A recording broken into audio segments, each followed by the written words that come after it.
Have you ever wondered, or are you wondering right now, if someone is cheating on you? God, is what I'm feeling just anxiety that comes from my past, or is it... Let's start with a moment of brutal honesty. Have you ever had that sinking feeling in your gut? The one that hits when someone you care about suddenly shifts their energy? One moment, he's texting you back instantly, he's laughing with you, he's all in. And the next, it's radio silence, dry replies, less effort, you feel it, don't you? That slow withdrawal, that eerie change. And then comes the kicker, he says, "You're too much." Those words hit like a punch to the stomach. But before you shrink yourself or start replaying every interaction in your mind like a bad movie, let me tell you this, being too much is often code for "I can't meet your standard" or "I'm not ready for the level you're playing at." And the worst thing you can do right now, panic, chase, apologize for being who you are. No, we're going to do something far more powerful, something that flips the dynamic completely. First, you need to understand what's really happening here.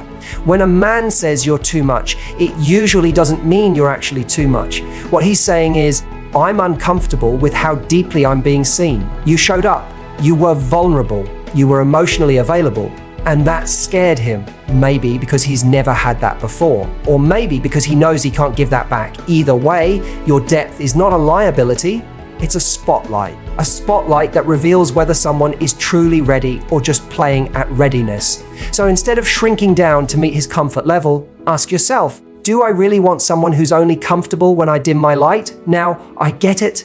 It's painful. We've been taught to think that love means compromise. But here's the truth, compromise doesn't mean self-erasure. You can be emotionally intelligent, self-aware driven, passionate, and still be met by someone who celebrates those things instead of being intimidated by them. The problem isn't that you're too much. The problem is that he expected less depth, less clarity, less emotional honesty. When you break the pattern of being cool, of playing games, of pretending not to care, you challenge a person. And some people just aren't ready to be challenged. That's not your fault. That's their limitation. So what should you do when he pulls away? You breathe, you don't react. That's the first rule. Because the moment you chase, text again, ask what's wrong. Try to fix it. You've stepped into a dynamic where your worth is now up for negotiation. And love is not a negotiation of worth. When someone pulls away and you chase, it confirms their belief that they can regulate the relationship by withholding affection. That's not partnership, that's manipulation. Your strength lies in your stillness. Let the space speak for itself. Let them feel your absence. Not as punishment, but as truth. The truth that you're not begging for breadcrumbs when you bring a whole damn meal to the table. I know that might sound counterintuitive, especially when all you want is clarity, especially when the silence feels like rejection. But this is the moment where emotional maturity has to lead. Because here's the secret most people won't tell you: when you react out of fear of loss, you invite more loss. But when you respond with self-respect, you invite clarity. People don't respect what's always available. They respect what's valuable. And value is seen in how you hold yourself when someone else forgets yours. So yes, he might have pulled away, but how you respond in that moment can either reinforce his doubts or remind him exactly who he's dealing with. There's a phrase I want you to remember: my energy is a privilege, not a consolation prize. Say it again louder. Believe it. When someone gets to experience your presence, your thoughtfulness, your humor, your support, your depth, they are receiving a gift, not a burden. And if they treat that gift like it's disposable, the answer isn't to devalue yourself, it's to redirect your energy toward people who value it. That's not ego, that's emotional self-care. Because the truth is, someone who's intimidated by you will always call you too much. Someone who's ready for you will just call you home. Now let's talk about the fear that creeps in when he pulls away. That voice in your head that says, maybe I was too intense, or I shouldn't have texted that, or I scared him off. That voice, it's not truth, it's trauma. It's old patterns trying to keep you small. Don't let it win. Don't let it rewrite reality. You didn't scare him off. You showed up fully. And if showing up fully scares someone, then it's better to find out now than later. Because the version of you that hides, that edits, that filters, isn't sustainable. And love that only exists when you're edited isn't real love. It's performance. When he says you're too much, you respond with grace, not defensiveness. not begging grace. I understand if this is more than you're ready for. That's it, simple, grounded, mature. Because in that sentence, you're communicating everything: clarity, self-respect, and emotional control. You're not fighting to convince him. You're allowing him to make his decision while staying rooted in your own. This is where your power lies, in knowing that the right connection won't ask you to dilute who you are. The right person won't need you to be less just so they can feel like more. Let's also get real about one thing. Sometimes we internalize these moments because deep down, we've been conditioned to believe that being wanted is a measure of our worth. It's not. Being wanted by the wrong person is not a win. And not being chosen by someone who doesn't value you, that's not a loss. That's divine protection. When someone walks away or pulls back, it's not always a rejection. Sometimes it's a redirection back to yourself, back to your standards, back to the version of you that doesn't need validation to feel valuable. That's the version we're stepping into now. Your job right now is not to explain yourself. It's to understand yourself. To ask, why does this moment hurt so much? Is it really about him, or is it about what his absence triggers in you? Often, what we're chasing isn't even the person, it's the feeling we got in the early stages, that spark, that potential. But potential without consistency is just a dream. And you're not here to live in fantasy, you're here for reality.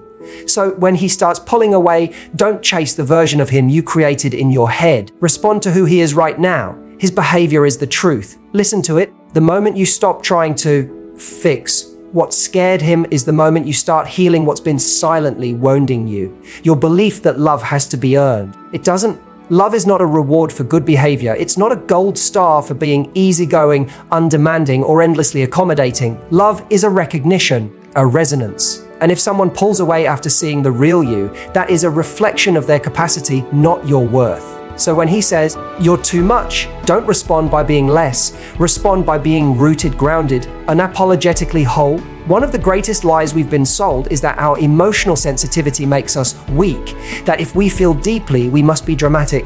If we care openly, we must be needy. But feeling deeply is not a flaw, it's a strength. It means you're awake. It means you're human. And most importantly, it means you're alive to the full spectrum of connection. A man who's intimidated by your depth is like someone who walks into the ocean and complains that it's not a swimming pool. That's not on you. You're not here to shallow yourself for someone who never learned how to swim in the deep end. This is where boundaries come in, not as punishment, but as clarity. When someone begins to pull away, your instinct might be to hold tighter, to show them even more of your love, more of your patience. But here's the truth. Love without boundaries becomes self-abandonment. It becomes you proving your worth through effort instead of presence. A healthy boundary says, I see your withdrawal, and I honor myself enough not to chase it. It's not cold, it's not distant, it's mature. It says, oh, I want connection, but only the kind that wants me back. Now here's the hard part. You have to let him face the consequence of his own distance. This is the step most people skip because it feels so unnatural to pull back when what you crave is closeness. But real growth, real self-worth often feels uncomfortable at first. When he pulls away, you don't fill the gap. You let the gap speak.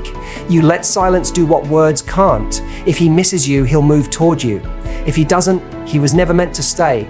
But either way, you don't force the connection, you honor the truth. Let's flip the script. What if, instead of panicking about his retreat, you saw it as a gift, a filter, a way of revealing what's real? Because if someone disappears at the first sign of your emotional truth, they were never equipped for a real relationship. They were only ever here for the performance. And your job is not to keep performing. Your job is to live authentically, love courageously, and trust that the right person won't flinch when the lights come on. They won't pull away when they see your heart.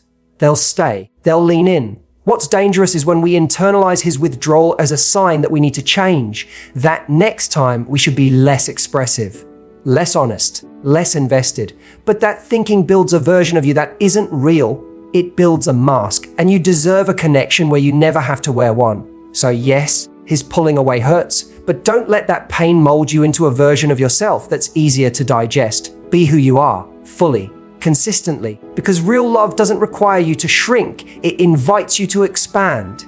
This is also where you shift from emotional reaction to emotional leadership. What does that mean? It means you take responsibility for how you respond, not for his behavior, not for his fears, but for your response. Emotional leadership says, I can feel deeply and still remain grounded. I can be disappointed without chasing. I can love you and still walk away if my needs are unmet. That's power. That's what sets you apart. Because in a world where people ghost, play games, and dodge intimacy, your emotional leadership becomes your rarest trait. You might be wondering, but what if he comes back? Good, let him come back, but only if he returns with clarity, not confusion. Only if he returns with consistency, not chaos. And only if you're still available emotionally. Because let's be honest, the version of you that existed before this pain, she's evolving, she's growing. And just because someone circles back doesn't mean they're entitled to re-enter. They have to meet the new standard, the healed standard. And if they don't, you move forward. Not bitter, just better. Sometimes we romanticize potential. We fall in love with someone's energy, their charm, their early efforts. And when they pull away, we grieve the idea more than the reality. So get honest with yourself. Was I in love with the person or the possibility? Because possibility without consistency is a trap. It keeps you waiting, hoping, shrinking. That's not love, it's limbo. And you don't belong in limbo. You belong in connection, in truth, in a space where love isn't a question mark, it's an exclamation point. So when he pulls away, here's your mantra: I release what doesn't stay. I attract what doesn't fear me. Say it daily. Because you're not here to convince someone to choose you. You're here to be so grounded in your own worth that their indecision becomes irrelevant. That's the energy shift. From anxiety to alignment, from proving to receiving. You are not too much. You are just no longer willing to be less. Let's talk about something that's hard to admit, but crucial for your growth. Sometimes we're more afraid of being alone than we are of being in the wrong relationship. That fear whispers to us in the quiet moments, maybe if I just tone it down, he'll stay. But that voice is not your wisdom. That voice is your wounds. And if you let your wounds run the show, you'll keep attracting people who benefit from your silence, not your strength. The antidote to that fear isn't convincing him to come back. It's convincing yourself that you'll be okay even if he doesn't. Do you know what's truly magnetic? A woman who doesn't flinch when someone steps back. A woman who doesn't chase, doesn't beg, doesn't collapse under rejection. Not because she's indifferent, but because she knows who she is. She trusts herself enough to let go of what's not serving her. That kind of self-respect is rare, and rare is irresistible. If he's the right man, he'll feel that pull. Not because you demanded it, but because you inspired it. And if he's not the right man, he'll disappear. And you'll be fine because your peace never depended on his presence. In these moments of withdrawal, his silence, his distance, you get to choose who you become. Do you become the anxious version of you, constantly needing reassurance, replaying texts, overanalyzing words? Or do you become the anchored version, the one who observes the shift without losing her own center?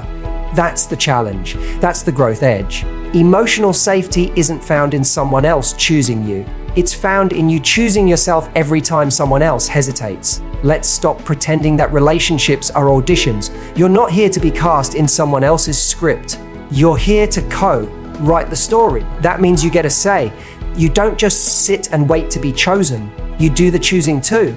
And if someone says you're too much, maybe it's because you're holding up a mirror they're not ready to look into. That doesn't mean you stop reflecting. It means you find someone with the courage to see you clearly and still move toward you, deliberately, consistently, fearlessly. You want a partner, not a project. And when someone pulls away, it's easy to go into fixer mode. To think, if I just say the right thing, do the right thing, show him I'm safe. But that's not your job. Your job isn't to manage his insecurities. Your job is to hold space for someone who can meet you where you are. Because love isn't built on emotional babysitting. It's built on mutual capacity. Two people showing up, choosing each other, doing the work. And if only one of you is doing that, it's not a relationship, it's a rescue mission. Now, if you're still holding out hope, if there's a part of you thinking, it just needs time, or he'll realize what he's missing, ask yourself this: do you want to be someone's lesson or someone's love? Do you want to be the person they remember after they mess up, or the one they show up for now, in real time? Stop holding space for someone who isn't even showing up for themselves. Your energy is sacred, and every time you pour it into a man who doesn't reciprocate, you're withdrawing from your own emotional bank. I want you to remember the difference between being too much and being too available.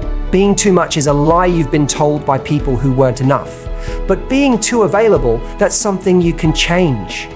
When someone pulls away, your job isn't to fill the gap. It's to fill your own life, your time, your energy, your space. Redirect it, reclaim it, use it. Because when your life is full, you stop waiting, you stop overgiving, you stop mistaking attention for affection, and you begin to recognize the difference between interest and intention. Every time you sit in silence, instead of sending that anxious text, you are rewiring yourself. Every time you don't chase, don't beg, don't bend, you are healing something old inside of you. This isn't just about him. This is about your evolution, about breaking patterns, about becoming the version of you who doesn't tolerate emotional crumbs just to feel connected. You're learning that love isn't a test you have to pass. It's a reflection of how deeply you value yourself. And that lesson, that's worth far more than his temporary affection. You might think your power lies in making someone stay. It doesn't. Your power lies in your ability to let go with grace, with clarity, and with the quiet strength of someone who knows that what's meant for her doesn't have to be forced. When he pulls away, you don't pull harder. You pull back into yourself. You remember your center. You hold your dignity. Because nothing is more powerful than a woman who refuses to chase what she didn't lose. So here's your truth. If you've been told you're too intense, too emotional, too passionate, what they're really saying is that you don't fit the mold of passivity they're used to. That's not your fault. That's your brilliance. Your intensity isn't a flaw, it's a filter. It weeds out the unready, the unsure, the ones who can't meet you where you are. So instead of shrinking, you expand. Instead of apologizing, you honor yourself. You don't shrink for someone else's comfort. You rise for your own fulfillment. Here's the beautiful paradox. The moment you stop trying to be just enough for someone else is the moment you become more than enough for yourself. That's the real journey. It's not about getting him to stay. It's about getting you to stay grounded when he doesn't. When someone pulls away, you're being given an opportunity to show yourself how far you've come. Will you reach for him or reach for yourself? That decision defines your path. Because every time you choose self-respect over self-abandonment, you become the woman who doesn't just survive heartbreak, she transforms through it. Let's get even more honest. When someone says you're too much, they often mean you're holding me accountable in a way I'm not used to. Your clarity demands a level of truth they may not be ready to give. Your emotional depth challenges them to rise. Your presence, your passion, it puts pressure on their comfort zone. And that pressure either expands them or makes them retreat. You cannot control their response, but you can control your alignment. And staying aligned means refusing to dial down your brilliance for someone who hasn't adjusted their vision yet. Here's the danger of ignoring the signs. When someone pulls away and you chase, you start a cycle, a chase-avoid pattern, one where you're always probing, always earning, always wondering. And the more you invest, the harder it becomes to walk away, even when you're being emotionally starved. But you are not here to beg for love. You are not here to teach someone how to stay. You are here to be met, not managed, to be cherished, not tolerated. And that's standard. It begins with how you treat yourself when they stop treating you right. Think about your energy like currency. Every time you overextend, every time you offer your vulnerability to someone who isn't reciprocating, you're spending emotional currency on a debt that may never be paid back. That's exhausting. And worse, it's bankrupting your self-esteem. So instead of over-investing in someone who's pulling away, take that energy and reinvest it.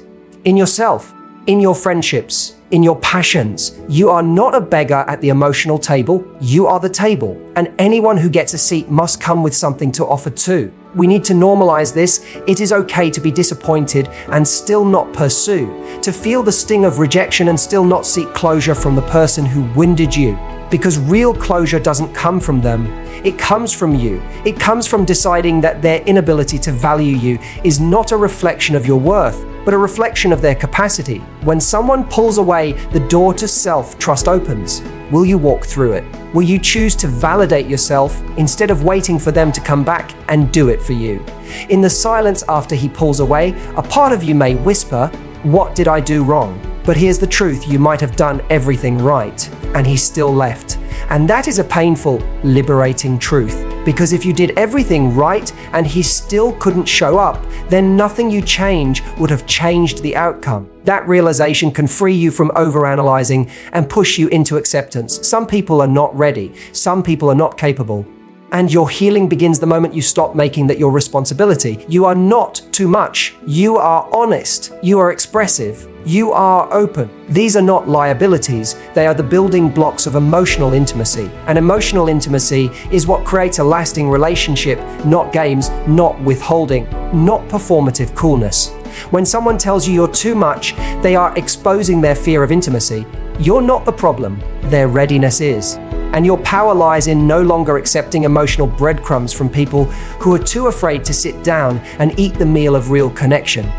What you do next is everything. This is your moment, not just in dating, but in life. This is the part where you prove to yourself that you are the kind of woman who can face silence without collapsing, who can experience distance without devaluing herself. The part where you no longer fight for someone's attention, but redirect your focus to your own alignment. That kind of energy doesn't just attract better partners, it creates a better life. And better partners are drawn to that life, not because you need them, but because you no longer do.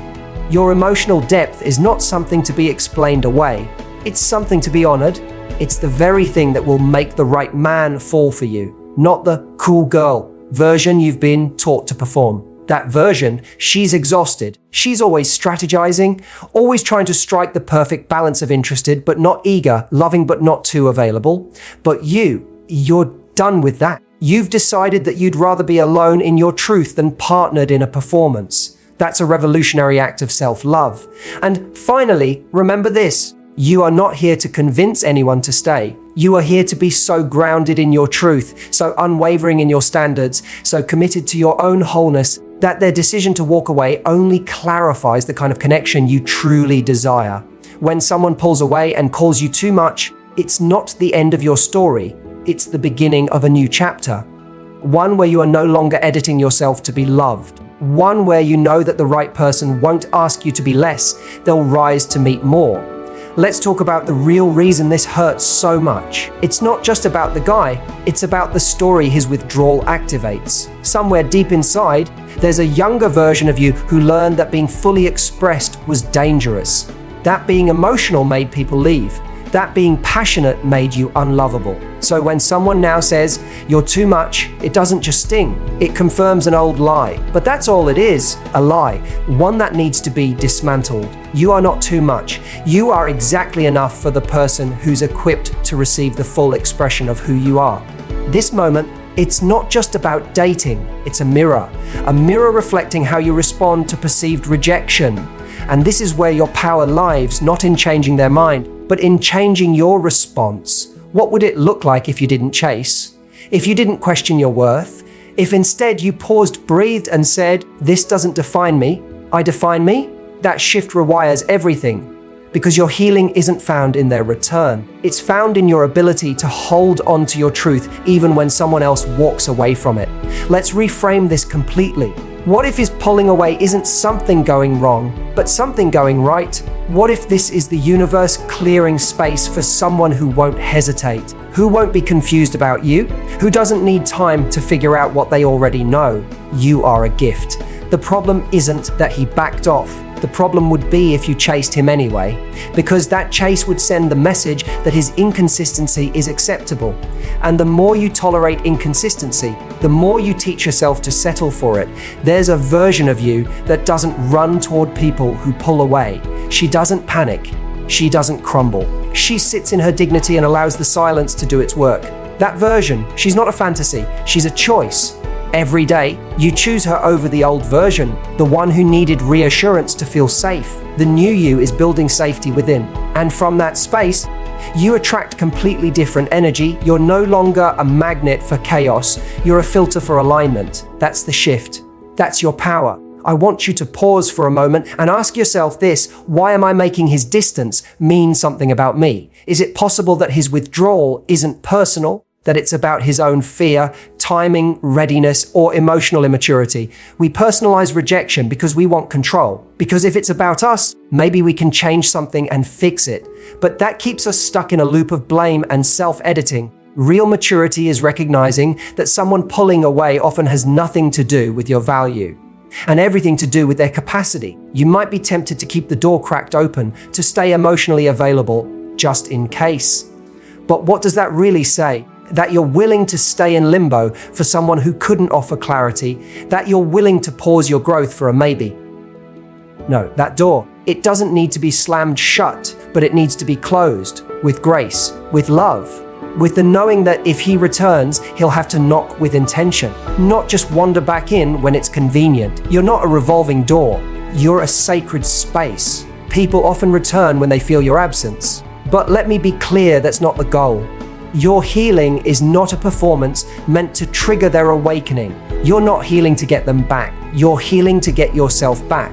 Back to the version of you who doesn't live on emotional breadcrumbs, who doesn't mistake silence for mystery, who doesn't confuse distance with depth. Real intimacy is consistent, clear, safe. And when someone shows you they can't provide that, you believe them the first time. If he's unsure about you, let him go be unsure elsewhere. You are not a question mark. You are an exclamation point. And anyone who treats you like an option is automatically not yours.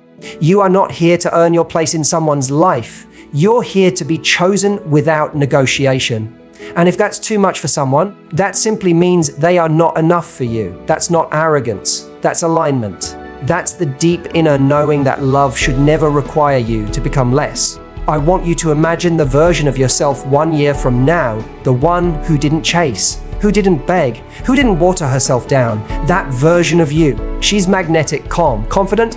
She looks back at this moment not with regret, but with pride. Because this was the moment she stopped trying to make people stay and started choosing who got access to her heart. She no longer needs someone to validate her emotions. She validates herself. And in that energy, she attracts someone who's ready, available, and all in. So when he pulls away and says you're too much, your response is not a plea. It's not a negotiation. It's a full-bodied truth. Maybe I am too much for you, but I'm not too much for love. I'm not too much for someone who's done the work. I'm not too much for someone who's ready. And in saying that, you free yourself. You stop chasing clarity from people who only ever brought confusion. You stop auditioning for roles you were never meant to play. And you step into your full self, unapologetically, completely, beautifully whole. Let's talk legacy, not just love. Because how you respond to these moments of rejection, of confusion, of emotional detachment, that becomes part of your story. Do you want your legacy to be one of shrinking, of constantly proving, fixing, waiting? Or do you want to be the woman who, when faced with distance, chose dignity? The one who didn't make someone else's uncertainty her home? The one who turned heartbreak into healing, silence into self-discovery? Your choices now create your future. And your future doesn't include chasing people who get scared when you shine. So many people spend their lives trying to be low maintenance, just to be loved. But love built on suppression is not sustainable. It's not safe. Real love doesn't ask you to shrink. It holds space for all of you. The loud, the quiet, the wild, the sensitive. If someone says you're too emotional, too intense, too expressive, what they're really saying is, I don't have the depth to meet you there.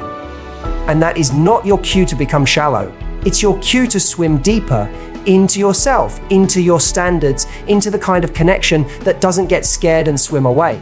Your emotional availability is not a flaw, it's your filter. It protects you from being entangled with emotionally unavailable people who pretend they're ready. You're not here for potential. You're not here to teach someone how to love.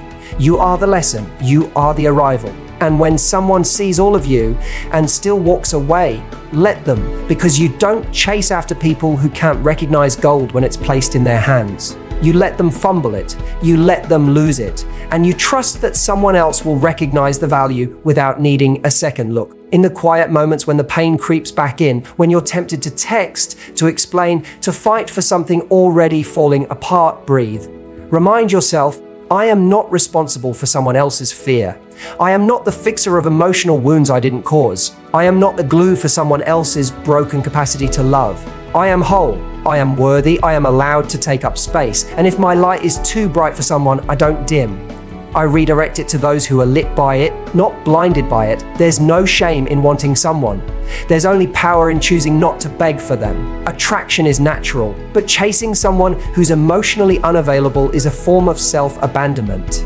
And you're done abandoning yourself. You're done overextending. You're done settling for connection that costs you your peace. Love doesn't have to be earned like a prize. It flows when two people are aligned, ready, and emotionally present. If that's not what you're receiving, you don't fight for it. You move on with your crown still on your head. You have a right to ask for more, not because you're demanding, but because you're deserving. You're not too much for knowing what you want. You're not too intense for wanting deep connection. You're not too emotional for being honest about your needs. These things are not burdens. They're your compass. They guide you to the right kind of love. The kind that doesn't require you to shrink or apologize. The kind that says, I see you, all of you, and I'm not going anywhere. You are not here to be tolerated. You are here to be treasured.